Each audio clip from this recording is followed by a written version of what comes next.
Joining us here on the show is our friend Phil Savage. He is the Senior Bowl Executive Director. He's also a member of the Crimson Tide Radio Network as color analyst and author of Fourth and Goal Every Day about Alabama's pursuit of perfection under Nick Saban. They were far from perfect on Saturday, and Phil joins us now. Phil, good morning.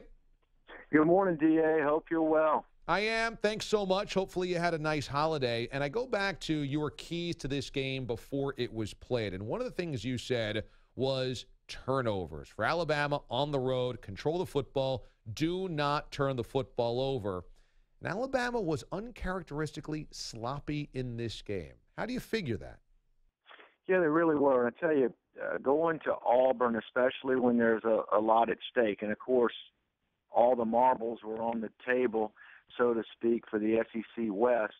But it is an elevated stadium with crowd noise. It's very difficult to keep your poise in the noise. That was my catchphrase in every interview that I did in advance of the game. And, you know, for whatever reason, Alabama was not at their best. They had, of course, a lost fumble, but then the botched field goal attempt that would have drawn the score to 20-17 had it been successful.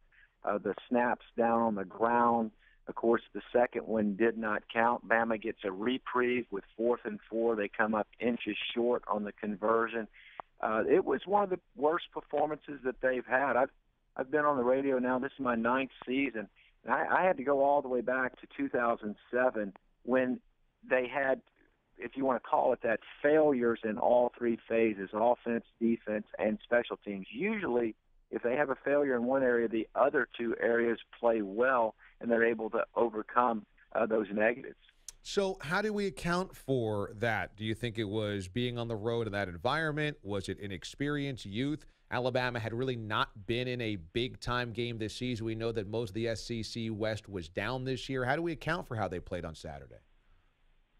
Yeah, I think part of it, of course, Bama, I felt like, would have some confidence because of what happened at Mississippi State a few weeks earlier. They had come from behind in the fourth quarter, a very noisy situation, but there was no carryover into Jordan-Hare Stadium. And I think you have to give a lot of credit to Auburn, too. They played extremely well. They stuck to their game plan, which was to pound Kerryon Johnson really between the tackles. He carried it 30 times. And then also to try to throw the football down the field. They tested Alabama. Although they didn't hit a lot of deep passes, they still made Alabama defend the full width and depth of the field. That's really the Gus Malzahn offense at its core. And, again, Auburn's defense was able to be very effective on third down. Bama ended up 3rd and 11 on third down, but for much of the game, they were 0 for until the last two drives of the contest. In the meantime, Auburn ended up 9 for 18, but at one point they were 9 for 15 before Bama got some stops at the end of the game when Auburn was really up by 12 points at that time. Phil Savage of the Crimson Tide Radio Network joins us here on the show. So in your mind, the biggest reason that Alabama was uncharacteristically sloppy in this game is more to do with what Auburn did, that this was basically, you got to factor in how good the Tigers played. Yeah, I think it was a combination of it. We saw the same thing happen to Georgia when they went into Jordan-Hare, the number one team, a few weeks back. They did not play very good football. Auburn played exceptionally well. It was a blowout, 40-17. Alabama, on the other hand, was not at their best. Auburn played well.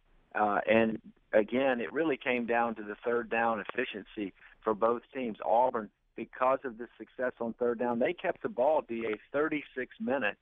Bama only had possession about 24 minutes in that game. Very uncharacteristic of the Tide. Typically, they're the ones that control the time of possession and maintain possession of the football. Auburn was able to shorten the game with the success of their offense. In other words, Bama didn't get a ton of chances, and when they did, they were certainly out of whack. And I think a lot of it had to do with the crowd noise and also Auburn's front four. They have a tremendous defensive line, and I thought, although Alabama had some success running the football, I thought the pass rush bothered Alabama as well. Give me the road that has to open up. What has to happen for Alabama to make the college football playoff? Yeah, we laid this out immediately after the game on our post-game show because the first thought is, well, Bama's probably out of it. Well, not just yet. The door's not completely closed.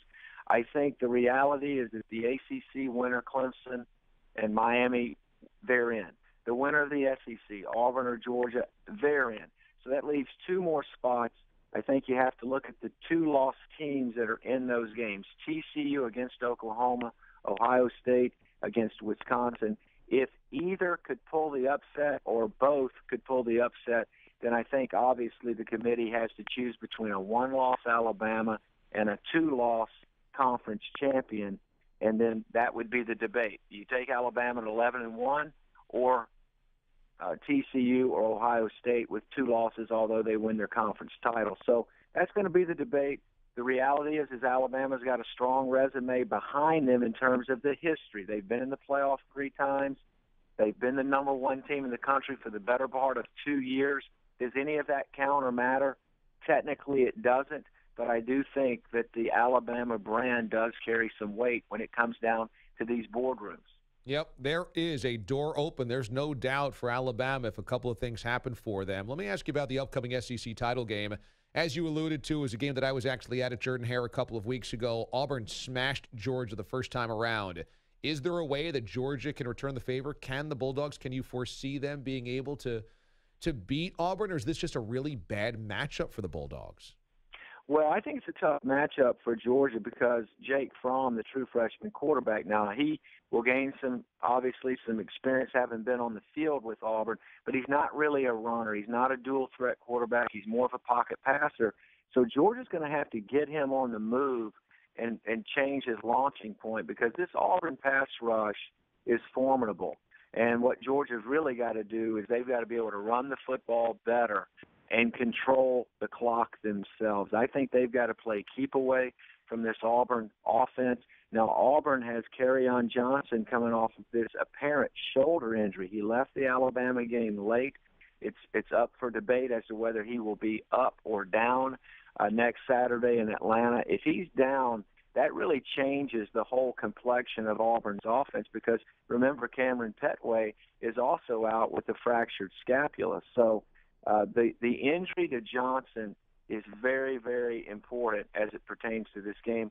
And for the Georgia defense, again, I think everything starts with stopping Auburn's run game and being able to tackle out in space. We saw Auburn throw the ball outside a bunch Saturday to just see if Bama could tackle them, get them on the ground out in the open grass. It was relatively successful, especially with 6-7 yard gains on first down. And when Auburn's effective on first down, they're a very difficult offense to stop. Phil Savage, member of the Crimson Tide Radio Network, executive director of the Senior Bowl. You should follow him on Twitter at Senior Bowl Phil and check out his book, 4th and Goal Every Day. It's Alabama's relentless pursuit of perfection and how they've won 4 national titles since 2009 under Nick Saban. The book, again, is 4th and Goal Every Day. Phil is the author. Phil, always good to catch up, buddy. Thanks so much. All right, D. I appreciate the time. Thank you, bud.